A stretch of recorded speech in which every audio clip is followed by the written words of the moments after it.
सय्यिदिना मौलाना मुहम्मदिन व अला आलि सय्यिदिना व मौलाना मुहम्मदिन व बारिक व सल्लिम व सल्लि अलैहि।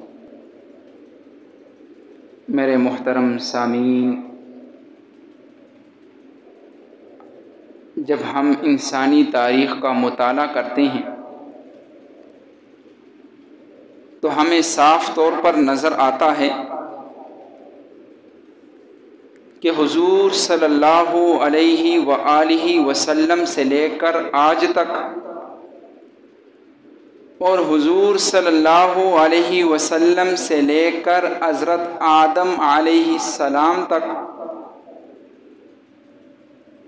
कोई भी दौर हो,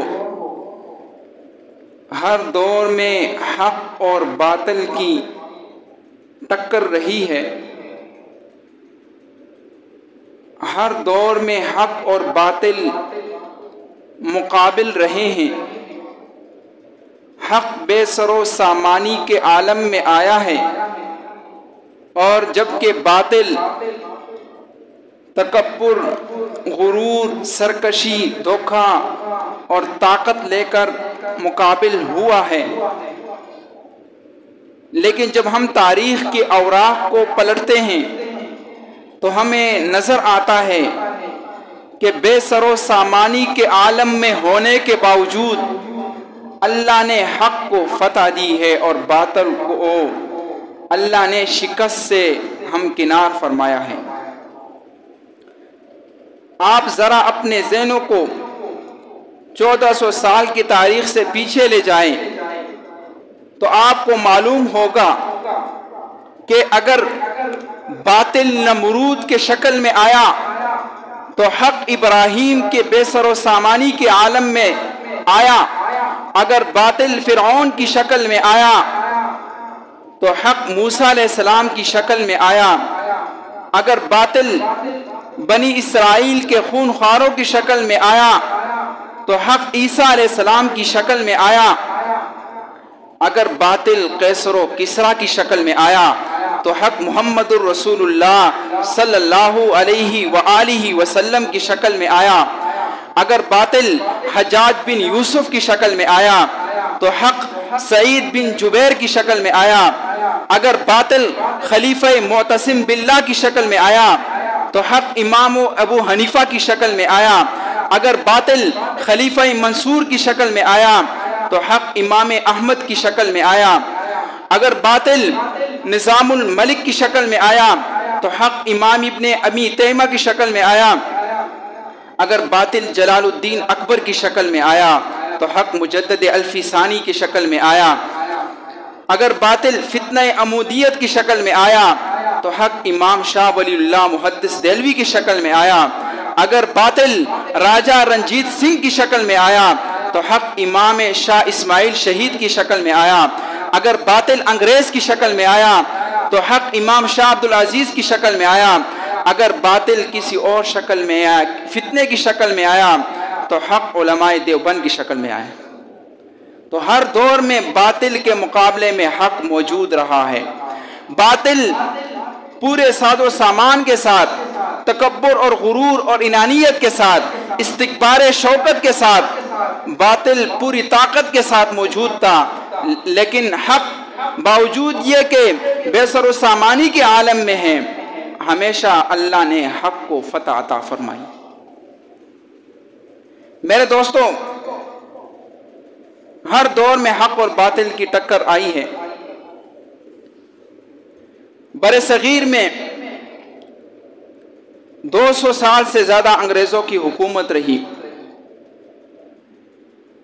अंग्रेज हिंदुस्तान पे काबिज कैसे हुए, ये कैसे आए? 1601 ईस्वी को अंग्रेज की एक कंपनी ईस्ट इंडिया कंपनी के नाम से हिंदुस्तान में आती है। उस वक़्त के बादशाह अहमद शाह अब्दाली अंग्रेज को बड़ी बड़ी ज़मीनें और जायदादें अलाट करता है और अंग्रेज को हिंदुस्तान की सरजमीन पर रहने देता है। East India company Aahista Aahista अपने कदम जमाती है। और इनका मकसद क्या था? इन्होंने अहमद शाह अब्दाली से कहा कि हम यहां पर तिजारत के लिए आए हैं, हमारा मकसद ये है कि हम बरतानिया की मंडी में तुम्हें ले जाएं, वहां से जो पैसे हमें हासिल हो वो हम हिंदुस्तान में लगाएं। उस वक़्त का बादशाह बड़ा नाक़िबत अंदेश था, वो अंग्रेज की शातराना सियासत को न समझ सका। उसने अंग्रेज को बड़ी बड़ी सहूलतें दी, बड़े बड़े कारखाने लगाने की इजाज़त दी, बल्कि कई रियासतें अंग्रेज अफसरों के नाम लगा दी, कई इलाके अंग्रेज अफसरों को हदिया कर दी। 500 मुरब्बा ज़मीनें एक अंग्रेज को देकर के दिया कि इस इलाके पर तुम्हारी हुकूमत है, इसके फैसले का इख्तियार तुम्हारे पास है। मेरे दोस्तों, 1740 की बात है, अंग्रेज कई सूबों का गवर्नर बन चुका था। अंग्रेजों के पास हिंदुस्तान की यानी पाकिस्तान, बांग्लादेश और इंडिया की हुकूमत आ चुकी थी। उसी 1702 में हिंदुस्तान में एक लड़का पैदा हुआ जिसका नाम शेख अब्दुल रहीम था। उसने जब बड़ा हुआ तो अंग्रेज के खिलाफ बरसरे फेकार हुआ, अंग्रेज के खिलाफ कलम के जरिए जिहाद शुरू कर दिया। उसी शाह अब्दुल रहीम के घर में एक बेटा पैदा हुआ, शाह वलीउल्लाह मुहद्दिस देलवी रहमतुल्लाह अलैह। मेरे दोस्तों बुजुर्गों, आपकी तवज्जो दरकार होगी। शाह वलीउल्लाह मुहद्दिस देलवी रहमतुल्लाह अलैह इस कायनात में सबसे पहले इंसान हैं जिन्होंने हिंदुस्तान की तारीख में सबसे पहले दरसे हदीस शुरू किया। शाह वलीउल्लाह रहमतुल्लाह अलैह से पहले दरसे हदीस किसी ने नहीं दिया। शाह वलीउल्लाह रहमतुल्लाह अलैह मक्का मुकरमा के एक आलिम शेख अबू ताहिर मदनी के पास हदीस पढ़कर हिंदुस्तान आए और उन्होंने सबसे पहले दरसे हदीस शुरू किया। आज पाकिस्तान में जितने भी फिरके हैं, चाहे वो देवबंदी हो, चाहे वो बरेलवी हो, चाहे वो अहले हदीस हो, सबका सिलसिला नसब, इल्मी सिलसिला नसब शाह वलीउल्लाह मुहद्दिस देलवी रहमतुल्लाह अलैह पर यकसा हो जाता है, मुत्तफिक हो जाता है। शाह वलीउल्लाह रहमतुल्लाह अलैह ने सबसे पहले कुरान करीम का फारसी में तर्जुमा किया। कुरान करीम का फारसी में तर्जुमा किया। इससे पहले किसी ने भी कुरान का तर्जुमा किसी और ज़बान में नहीं किया। कुरान का तर्जुमा अगर हुआ तो अरबी से अरबी में ही हुआ था, लेकिन शाह वलीउल्लाह मुहद्दिस देलवी सबसे पहले वो शख्सियत है जिन्होंने कुरान का तर्जुमा फारसी में किया। शाह वलीउल्लाह के 4 बेटे थे और शाह रफ़ीउद्दीन रहमतुल्लाह अलैह, चौथे बेटे का नाम शाह रफ़ीउद्दीन था। इन्होंने सबसे पहले कुरान का तर्जुमा उर्दू में किया। कुरान का तर्जुमा उर्दू में सबसे पहले शाह रफ़ीउद्दीन रहमतुल्लाह अलैह ने कुरान का तर्जुमा उर्दू में किया। मेरे दोस्तों बुजुर्गों, जब शाह वलीउल्लाह रहमतुल्लाह अलैह का इंतकाल हुआ और दुनिया बरे सगीर में अंग्रेज पूरी तरह कब्जा जमा चुका था, अंग्रेज ने पूरी तरह बरे सगीर पर अपना तसल्लुत कायम कर लिया था, तो शाह अब्दुल अजीज रहमतुल्लाह अलैह अपनी बाप की मसनद पे जब बैठे तो सबसे पहले शाह अब्दुल अजीज रहमतुल्लाह अलैह ने फतवा दिया कि अंग्रेज के खिलाफ जिहाद हर मुसलमान पे फर्ज हो चुका। अंग्रेज के खिलाफ जिहाद हर मुसलमान पे फर्ज हो चुका। तो शाह अब्दुल अजीज रहमतुल्लाह अलैह के फतवे के नतीजे में मुसलमानों ने अंग्रेज के खिलाफ जिहाद शुरू कर दिया। अंग्रेज के खिलाफ जिहाद शुरू कर दिया। उस दौर का एक इलाके का बादशाह था, सुल्तान अली नाम था, सुल्तान टीपू के नाम से मशहूर था। बड़ा नेक इंसान, बड़ा मुतशर्रे, तहज्जुद गुजार, नमाजों का पाबंद। उसने अंग्रेज के खिलाफ जिहाद शुरू कर दिया। अंग्रेज ने जब देखा कि हम इसको शिकस्त नहीं दे सकते, हम सुल्तान टीपू शहीद को शिकस्त नहीं दे सकते, तो उसने सुल्तान टीपू शहीद के जो फौज के सरबराह थे मीर जाफर, मीर सादक को ख़रीद लिया कि हम तुम्हें 900 मील मुरब्बा मील ज़मीन दे देंगे, 900 मील मुरब्बा मील ज़मीन दे देंगे, तुम हमारे साथ रहो, जंग में हमारे साथ रहो। चुनाचे वो अंग्रेज़ जो मैदान में सुल्तान टीपू शहीद को शिकस्त न दे सका, उसने गद्दारी के ज़रिए मीर जाफ़र सादिक को ख़रीद कर उसने मुसलमानों को शिकस्त दी, और मुसलमानों का जो आखिरी सहारा था मैसूर, वो भी मुसलमानों के हाथ से निकल गया। पूरी तरह बर सगीर में अंग्रेज़ों की हुकूमत आ गई। अंग्रेज़ पूरी तरह बर सगीर पर काबिज रहे। इसके बाद एक नवाब थे, नवाब सिराजुद्दीन दौला, उसने अंग्रेज़ों के खिलाफ जिहाद शुरू किया, अंग्रेज़ों के खिलाफ जिहाद शुरू कर दिया। लेकिन अंग्रेज़ ने उनके जो आर्मी चीफ थे मीर जाफ़र, उसको भी ख़रीद लिया, उसको भी ख़रीद कर मुसलमानों को शिकस्त हो गई। बिलाखिर उलमाए किराम जमा हुए।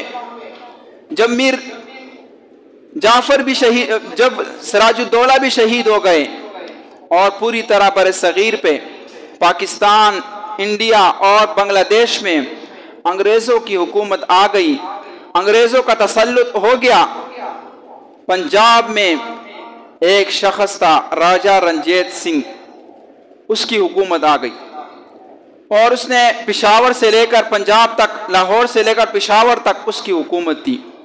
जब रंजीत सिंह पंजाब का 1840 में जब रंजीत सिंह पंजाब का हुक्मरान बना, तो उसने मुसलमानों पर जुल्म और सितम शुरू कर दिया। बादशाही मस्जिद में घोड़े खड़े कर दिए, मुसलमानों का कत्ले आम किया, मुसलमानों की औरतों की आबरो रेजी की। जब मुसलमानों ने इस जालिम रंजीत सिंह के जुल्म की दस्तानें सुनी, तो बरेली में, इंडिया का एक इलाका है बरेली, राय बरेली में उलमा की मीटिंग हुई।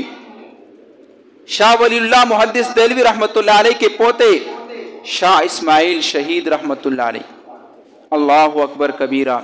शाह इस्माइल शहीद रहमतुल्लाह अलैह वो बड़ी हस्ती है जिसके हाथ पे 10 लाख राफजी मुसलमान हुए।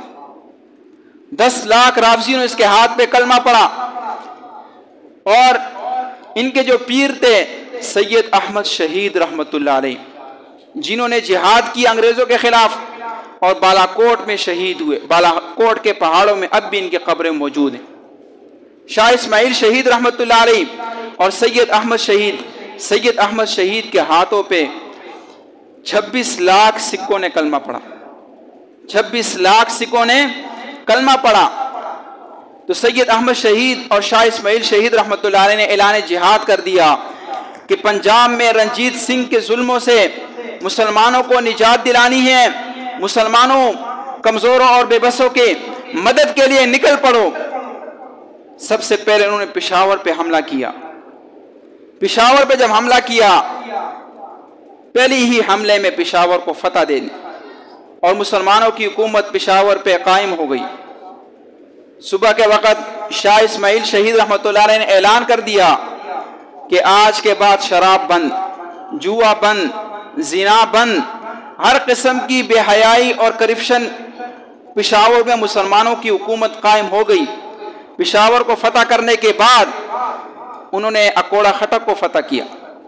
अकोड़ा खटक से जब गुजरने लगे तो आज जहां हक्कानियाँ मौजूद है, बेक वक़्त 4000 5000 तलबा पढ़ते हैं और हर साल 2000 उलमाए किराम वहाँ से तैयार होते हैं। तो उसी ज़मीन पे उन्होंने क़याम किया। तो सैयद अहमद शहीद रहमतुल्लाह अलैह ने फरमाया, तारीख़ की किताबों में मौजूद है कि मुझे इस जगह से इल्म की खुशबू आ रही है, मुझे इस जगह से इल्म की खुशबू आ रही है। 2000 उलमा किराम हर साल हक्कानियत से फारिग हो रहे हैं और 5000 तलबाए किराम भी एक वक्त पढ़ रहे हैं उस मदरसे में।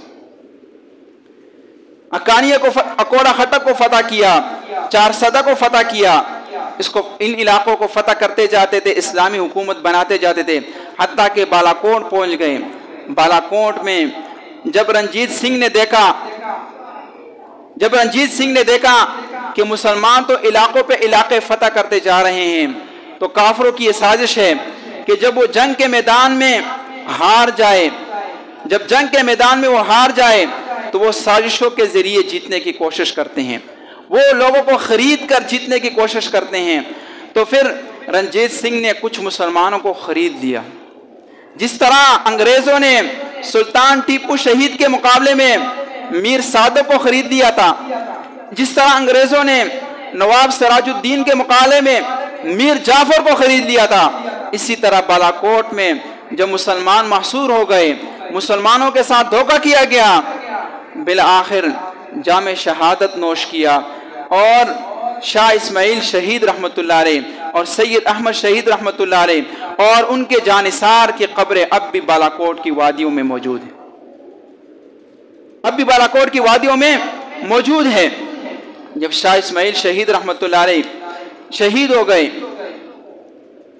ये, और मुसलमानों ने फिर एक और मशवरा शुरू किया मुसलमान उलमाए किराम ने कि अब वक्त है कि वो अंग्रेज जो 100 साल से ज्यादा हमारे ऊपर मुसल्लत है, उनसे छुटकारा पाने का वक्त आ गया। मुसलमान उलमा ने कहा कि अब अंग्रेजों के खिलाफ एक फैसला कुन जंग लड़नी है, अंग्रेजों के खिलाफ एक फैसला कुन जंग लड़नी है। तो शामली के मैदान में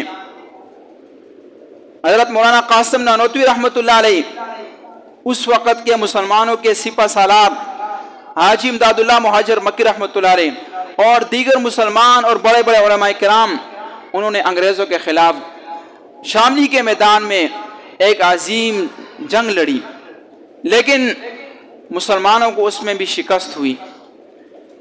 जब मुसलमानों को शिकस्त हुई तो अंग्रेज़ों का वासराय वो आया और उसने अंग्रेजों से कहा कि हर जंग में हमारे खिलाफ मुसलमान ही होते हैं, कभी हिंदू नहीं होता, कभी सिख नहीं होता। बरे सगीर में तो हिंदू भी आबाद है, सिख भी आबाद हैं, इसकी क्या वजह है? तो अंग्रेजों ने कहा इसकी दो वजह हैं। नंबर एक, मुसलमानों के वजूद से उलमाए किराम की मोहब्बत ख़त्म कर लो, मुसलमानों का उलमा से रिश्ता ख़त्म कर लो। नंबर दो, मुसलमानों का कुरान से ताल्लुक़ ख़त्म कर लो। जब ये दो चीज़ें मुसलमानों के वजूद से ख़त्म हो जाएगी तो मुसलमान भी हिंदुओं की तरह हो जाएंगे, कोई भी जिहाद नहीं करेगा, कोई भी हमारे खिलाफ बरसरे पेकार नहीं होगा। चुनाचे अंग्रेज मुअर्रिख मिस्टर डॉम्सन लिखता है कि 1864 से लेकर 1867 तक अंग्रेजों ने ऐलान कर दिया 3 लाख फौज बरतानिया से मजीद नफरी भेज दी। जहां तुम्हें कुरान नजर आए, कुरान को मिटा दो, जला दो, राख कर दो। जहां तुम्हें उलमाए किराम नजर आए, उलमाए किराम को फांसी पे लटका दो, उलमाए किराम को फांसी पे लटका दो। कहते हैं कि उलमाए किराम को सूरों के कालों में बंद किया गया और उनमें बंद करके जलते हुए तंदूरों में डाला गया। अंग्रेज ने फांसी के पंदा बनाया, हत्ता के फांसी के पंदे कम हो गए तो अंग्रेज ने दरख्तों के साथ फांसी के पंदे बनाए और उलमाए किराम को एक एक दिन में 80 उलमाए किराम को बोरियों में डाल करके गोलियों का निशाना बनाया जाता। एक अंग्रेज मौरिख लिखता है कि एक दफा मैं खेमे में मौजूद था, मुझे कुछ जलने की बू आई, मैं बाहर निकला तो मैंने देखा कि 40 उलमाए किराम को आग में डाला जा रहा है। जब उनको आग में डाल दिया गया तो 40 औरतें, उनसे कहा गया कि तुम अंग्रेज के खिलाफ जिहाद से बाज आ जाओ। आज़ादी का जो नारा है, जो तुम कहते हो अंग्रेज को बरे सगीर से पाक कर दो, इस नारे को छोड़ दो, हम तुम्हें छोड़ देंगे, हम तुम्हें छोड़ देंगे। चुनाचे उन उलमा ने इनकार किया तो उन 40 को भी आग में डाल दिया गया। बादशाही मस्जिद में भी, लाहौर की बादशाही मस्जिद में फांसी का फंदा लगाया गया और एक एक वक्त में 40-40 उलमा किराम को फांसी दी गई। मेरे दोस्तों बुजुर्गों, ये पाकिस्तान जो हमें मिला है, आजकल टीवी टेलीविज़नों पर और अखबारों में हमें चंद दुनियादार लोगों के नाम तो आते हैं कि इनकी कुर्बानियों से हमें पाकिस्तान नज़र आया, लेकिन हमें उलमाए किराम की कुर्बानियाँ नज़र नहीं आती। आज के बयान का मकसद यही है कि इस पाकिस्तान के बनाने में उलमाए किराम की कुर्बानियाँ हैं। लाखों उलमाए किराम ने कुर्बानियाँ दी, अपने बच्चों को यतीम कराया, अपने बच्चों को यतीम कराया। मौलाना जाफर तानीसरी रहमतुल्लाह अलैह, इनके फांसी का हुक्म दिया गया। मौलाना जाफर तानीसरी रहमतुल्लाह अलैह लिखते हैं कि अंग्रेज ने हमारे हाथों में हथकड़ियाँ डाली, हमारे पाँव में बेड़ियाँ डाली, हमारे जिस्म पर जोगियों वाला लिबास पहना दिया गया, हमारे कमर पर लोहे की सलाखें लगा दी गई और अंग्रेज ने लाहौर के जो जेल है, मशहूर जेल कोट लखपत जेल में हमें पैदल लाया गया। तो जब जेल में लाया गया तो जेल का सुपरिटेंडेंट कहने लगा कि ये मुल्ला इस तरह बाज नहीं आएंगे, इनको पिंजरों में डाल दो। मौलाना तानीसी रहमतुल्लाह अलैह फरमाते हैं कि उलमाए किराम को लोहे की अलग अलग पिंजरे में डाल दिया गया, हमारे जिस्म से लहू बहता रहा, हमारे पाँव से लहू बहता रहा, हमें लोहे के पिंजरों में डाला गया और उन लोहे की पिंजरों में चूंचदार सलाखें लगाई गई। हम अगर थोड़ा से भी हिलते थे तो वो सलाखें हमारे जिस्म को चुभोती थी, हम न बैठ सकते थे न खड़े हो सकते थे। गाड़ी के डब्बों में हमें डाल दिया गया और कहा गया कि मुल्तान के डिस्ट्रिक्ट जेल में इन उलमा किराम को फांसी दी जाएगी। मौलाना तानीसी फरमाते हैं हमें रेलगाड़ी के मालगाड़ी के डब्बे में डाल दिया गया और वो मुल्तान से लाहौर 3 माह में पहुंचा। लाहौर से मुल्तान 3 माह में पहुंचाया गया। कस्तन अंग्रेजों ने बार बार धूप में रेलगाड़ियों को खड़ा करता ताकि हमारे जख्मी बदनों पर धूप की गर्मी पड़े और हमें और मजीद सताया जाए। हमारे आंखों पर पट्टियां बांधकर 3 माह बाद लाहौर से मुल्तान पहुंचा दिया गया। मौलाना तानीसी रहमतुल्लाह अलैह फरमाते हैं कि हमें बड़ी खुशी थी कि सुबह को हमें फांसी हो जाएगी और अल्लाह हमें शहादत अता फरमाएगा। अंग्रेज का जो जेल का सरबराह था उसने कहा, मौलवियों तुम बड़े खुश हो, आज तुम बड़े खुश नजर आ रहे हो, क्या वजह है? तो उन्होंने फरमाया हम इसलिए खुश हैं कि अल्लाह हम गुनाहगारों को शहादत अता कर रहा है। शहादत से बड़ा कोई एजाज हमारे लिए नहीं है। अब हम रसूलुल्लाह सल्लल्लाहु अलैहि वसल्लम से मिलेंगे, उनके हाथों जामे कौसर नसीब होगा, इसलिए हमें खुश है। अंग्रेज बड़ा मक्कार था। अंग्रेज ने कहा तुम्हें अगर शहादत से खुशी मिलती है तो ये खुशी भी हम तुम्हें नहीं देंगे, ये खुशी भी हम तुम्हें नहीं देंगे। और अंग्रेज ने हुक्म दे दिया कि इन मौलवियों को फांसी नहीं होगी, इन मौलवियों को काला पानी में 16-16 साल कैद बा मुशक्कत रखा जाए। इन मौलवियों को काला पानी के जेल में 16-16 साल तक कैद बा मुशक्कत रखा जाए। मौलाना फरमाते हैं जब मेरे फांसी का हुक्म बदल गया तो मेरी बासख्ता मेरे जुबान पर यह शेर आ गया कि मुस्तहक्के दार को हुक्म नजरबंदी मिला, क्या कहूँ कैसे रहाई होते होते रह गई। अल्लाह ने रहाई देनी थी फांसी की शक्ल में, वो फांसी वो रहाई दोबारा जेल में तब्दील हो गई। तो उलमाए किराम की बड़ी कुर्बानियां हैं।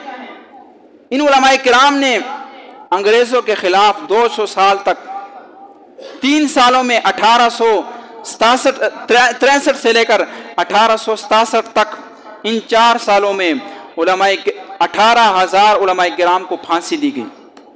18,000 उलमाए किराम को फांसी दी गई, हत्ता कि हिंदुस्तान में कोई भी आलिम बाकी न रहा। अंग्रेज के आने से पहले सिर्फ दिल्ली में 1 लाख मदारिस थे, 1 लाख मदारिस सिर्फ दिल्ली में थे, लेकिन जब अंग्रेज आया तो उसने सारे मदारिस को ख़त्म कर दिया, सारे मौलवियों को ख़त्म कर दिया, कुरान को जला दिया गया, कुरान को जला दिया गया। बिल आखिर 1867 में चंद मलंग उलमाए किराम ने मशवरा किया कि हमने अंग्रेज को इस बरे सगीर से निकालना ही निकालना है। तो उसके लिए देवबंद एक जगह है हिंदुस्तान के अंदर, देवबंद के मकाम पर एक अनार के दरख्त के नीचे एक मदरसे का इफ्तिताह हो गया। सुबहान अल्लाह के लो।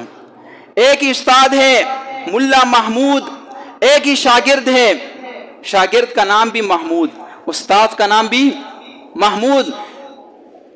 पहले ज़माने में जो उलमाए किराम होते थे वो बड़े इखलास वाले, माजरत के साथ। आजकल के मौलवी भी दुनियादार हो गए हैं, दुनिया परस्त हो गए हैं, ज़ाहिरी टीप टाप वाले हो गए हैं, वाह वाह वाले हो गए कि लोग हमारी वाह वाह करें, हमारी तकरीर में भी वाह वाह हो, हर बात पे लोग उछलें, हमारा नाम बन जाए। आजकल का मौलवी ये है। पहले ज़माने के जो मौलवी होते थे बड़े इखलास वाले होते थे, अल्लाह की रज़ा के लिए हर काम करते थे, अल्लाह की रज़ा के लिए हर काम करते थे। खोल दे गर्मी है। खैर, तो एक अनार के दरख्त के नीचे दारुल देवबंद में एक मदरसे का इफ्तिताह हुआ। एक उस्ताद और एक शागिर्द, वही एक मदरसा बाद में बहुत बड़ी इस्लामी यूनिवर्सिटी बन गई। अब पूरी दुनिया में सबसे बड़ी इस्लामी यूनिवर्सिटी देवबंद के अंदर दारुल उलूम देवबंद के नाम से मशहूर है। और यही वो मदरसा है जिसकी बुनियादें रसूलुल्लाह सल्लल्लाहु अलैहि वसल्लम ने रखी। ख्वाब में मौलाना रफ़ीउद्दीन रहमतुल्लाह अलैह ख्वाब देखते हैं कि हुजूर अकरम सल्लल्लाहु अलैहि वसल्लम आते हैं और फरमाते हैं कि रफ़ीउद्दीन, तुमने मदरसे की बुनियादें इस तरह रखनी है, यहाँ तुमने ये जगह बनानी है, यहाँ ये बनानी है। सुबह जब उठते हैं देखते हैं तो चूने का निशान लगा होता है, बुनियादों का निशान लगा होता है। इसकी बुनियादें रसूलुल्लाह सल्लल्लाहु अलैहि वसल्लम ने रखी। और वो दारुल देवबंद जिसके बनाने वालों का नजरिया यह था कि हमने ऐसे हिंदुस्तानी तैयार करने हैं, ऐसे मुसलमान तैयार करने हैं जो रंग और नस्ल के लिहाज से तो हिंदुस्तानी हो, लेकिन उनकी सोच मुहम्मदुर रसूलुल्लाह सल्लल्लाहु अलैहि वसल्लम। उनका मकसद अंग्रेज़ों को इस बरे सगीर से हिंदुस्तान, बांग्लादेश और पाकिस्तान से निकालना, अंग्रेज़ों को इस जगह से पाक करना था। चुनाचे उन मौलवियों की बरकत थी, उनका इखलास था कि इस दारुल देवबंद ने बड़े बड़े मुफक्किर पैदा किए, बड़े बड़े इमाम पैदा किए, बड़े बड़े मुज्तहिद पैदा किए। उस दारुल देवबंद ने मौलाना इलियास रहमतुल्लाह अलैह जैसा मुबल्लिग पैदा किया, जिसने जब तबलीग का काम शुरू किया, पहली बार लोगों को दावत दी कि लोगों नमाज के लिए आ जाओ। लोगों ने इतना मारा कि बेहोश हो गए, इतना मारा कि बेहोश हो गए। मौलाना इलियास रहमतुल्लाह अलैह ने फरमाया कि तुम्हें मस्जिद में जाना ही होगा, तुम्हें मस्जिद में जाना ही होगा। उन मौलाना इलियास रहमतुल्लाह अलैह की बरकत है जिसने अकेले दावत तबलीग का काम शुरू किया, पूरी दुनिया में वो काम फैल गया, पूरी दुनिया में वो काम फैल गया। उस दारुल देवबंद ने हकीमुल उम्मत जैसे, अरब थानवी जैसे हकीमुल उम्मत पैदा किए। उस दारुल देवबंद ने मुफ्ती किफायतुल्लाह जैसे मुफ्ती आज़म पैदा किए, बड़े बड़े उलमाए किराम पैदा किए। उस दारुल देवबंद ने अनवर शाह कश्मीरी जैसे मुहद्दिस पैदा किए, जिसने अरबी में बुखारी शरीफ की शरह लिखी। तो सऊदी अरब वालों ने कहा कि इस जैसी शरह इससे पहले बुखारी की किसी ने नहीं लिखी, इस जैसी शरह बुखारी की इससे पहले किसी ने नहीं लिखी। उस दारुल देवबंद ने मसाजिद फैला दिए, मदारिस फैला दिए, तफासिर फैला दी, अहादीस फैला दी, शुरूहात फैला दिए। इसी दारुल देवबंद से शाह हुसैन अहमद मदनी रहमतुल्लाह अलैह पैदा हुए, जिसने अंग्रेज के खिलाफ फतवा दिया कि अंग्रेज की नौकरी हराम है, अंग्रेज को जब तक मैं हिंदुस्तान से नहीं निकालूंगा उस वक़्त तक मैं चैन से नहीं बैठूंगा। हुसैन अहमद मदनी पर पाबंदी लग गई कि हुसैन अहमद मदनी तकरीर नहीं कर सकता, बयान नहीं कर सकता। मौलाना हुसैन अहमद मदनी रहमतुल्लाह अलैह कफन लेकर अंग्रेज जज के सामने आया। अंग्रेज पूछता है, हुसैन तूने फतवा दिया है कि अंग्रेज की नौकरी हराम है, अंग्रेज की नौकरी हराम है। हुसैन अहमद मदनी ने कहा कि मैंने फतवा दिया, ये क्या, मैं फतवा अब भी देता हूं, आइंदा भी देता रहूंगा कि अंग्रेजों की नौकरी हराम है। अंग्रेज ने कहा तुम्हें पता है इसकी क्या सजा है? हुसैन अहमद मदनी अपने कफन निकाल के सामने अंग्रेज के सामने करता है, कहता है कि मुझे पता है इसकी क्या सजा है, इसकी सजा सजाए मौत है और वो मुझे मंजूर है। हमारे काबिर उन लोगों की तरह नहीं थे जो सुबह एक बयान दे दें, शाम को और बयान दे दें। उन्होंने इस पाकिस्तान को बनाने में बड़ी कुर्बानियां दी। माजरत के साथ अब 2 दिन बाद यौम पाकिस्तान बनाया जाएगा। मैंने ये जो बयान किया इसका मकसद यही है कि तुम्हें बताऊं कि इस पाकिस्तान के बनाने में हज़ारों उलमा का खून शामिल है। इस पाकिस्तान को बनाने में हज़ारों उलमा ने अपनी बीवियों को बेवा कराया, अपने बच्चों को यतीम कराया और 20-20 साल 30-30 साल अंग्रेज़ों के जेलें काटी उन्होंने। जब पाकिस्तान यौम पाकिस्तान मनाया जाता है, कुछ उलमा ने पाकिस्तान की मुखालफत की। कुछ लोग कहते हैं कि फला आदमी, इसके बाप ने पाकिस्तान की मुखालफत की। उन्होंने मुखालफत बनाने में नहीं की, उन्होंने तरीक़ाकार में मुखालफत की। उनका तरीक़ाकार क्या था कि पाकिस्तान बनाने में ऐसा इस्लामी रियासत बनाई जाए कि जिसकी हुक्मरानी सही लोगों के पास हो। उन्होंने पाकिस्तान बनाने की मुखालफत नहीं की, तरीक़ेकार से इख्तिलाफ किया। जब पाकिस्तान बन गया तो उन्होंने दिलो जान से तस्लीम किया और जाहिर है उनका तरीक़ाकार ये था कि पहले अंग्रेज़ों को निकालो फिर पाकिस्तान बनाओ।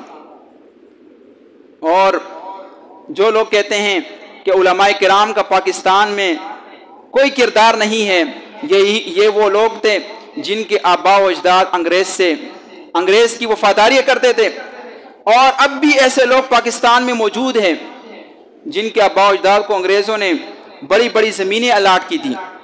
अंग्रेज़ों के कुत्ते नहलाने वाले लोग थे ये, जिनके आबा व अजदाद अंग्रेज़ की नौकरियाँ करते थे। और अब भी वो उलमाए किराम के ख़िलाफ़ भौंकते हैं कि उलमाए किराम का पाकिस्तान बनाने में कोई किरदार नहीं। खुदा की कसम, अगर उलमाए किराम अंग्रेज़ों के ख़िलाफ़ जिहाद ना करते, तारीख रोशमी रुमाल ना चलती, तारीख खिलाफत ना चलती, शामली के मैदान में हज़ारों उलमा का खून ना गिरता, हज़ारों उलमा अपने बच्चों को यतीम ना कराते, तो पाकिस्तान कभी भी वजूद में ना आता। अल्लाह से दुआ है कि अल्लाह इस पाकिस्तान को हमेशा कायम दायम रखे और जिस मकसद के लिए उलमाए किराम ने कुर्बानियाँ दी कि पाकिस्तान में इस्लामी निज़ाम कायम हो, पाकिस्तान अपने फ़ैसलों पर ख़ुद मुख्तार हो, उस पाकिस्तान को अल्लाह अपने मकसद में कामयाब करे और सही इस्लामी निज़ाम को अल्लाह इस पाकिस्तान में ले आए। वाखिर दावाना अनिल हम्दुलिल्लाहि रब्बिल आलमीन।